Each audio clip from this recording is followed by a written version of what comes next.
Yo, what's up, down below? Keeping you subscribed and open to the content. Now, with all the focus on P. Diddy and all the allegations that have been thrown out there onto the internet and people really finding out how much of a disgusting and weird and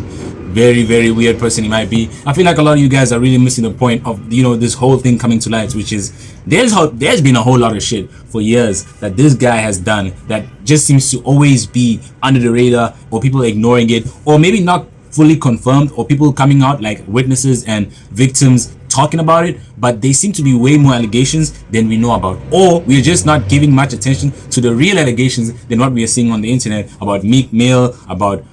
who's this other guy, Usher, about a lot of other artists who has been with him and done the things that have been said on the internet. I'm not trying to say anything because at the end of the day, I don't know what these people be doing, nor do I care, but it's so wild that there's some horrendous acts and some that could actually be incriminating that is going on that either nobody knows about, or nobody's caring to talk about, or is not really being brought to light, or maybe the victims themselves are not out here confessing or out here bringing it to our attention, to the point where these people need to be prosecuted and these people need to be taken under the law, because the way they've been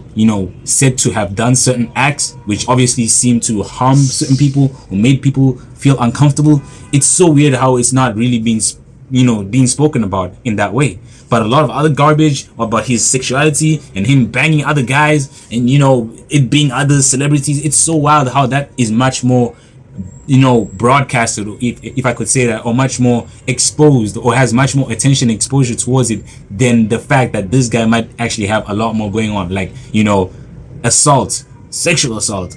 trafficking, grape. Like, there's so much more that maybe we are not seeing, or maybe we're not giving much attention, but all the stupid other stuff like him smashing other guys is what we're more worried about. Come on, man. We really need to start showing our attention to things that actually matter, and that way we'll actually find out about how much of this story is being hidden, or how much of it is actually true. Because at this point, I'm not willing to believe it all, but if a lot of people are actually starting to confirm this, and if there's actual victims who are ready to testify and speak out about the atrocious acts they've been put under by this man, then I feel like we should give those people a chance. But if you're just gonna keep on focusing on the dumb bullshit about him banging other guys, I don't know, man. That just seems like so irrelevant when there's other traumatized victims out here who need their voices to be heard. Other than that, God bless, have a nice life, and I'll see you when I see you. Bye.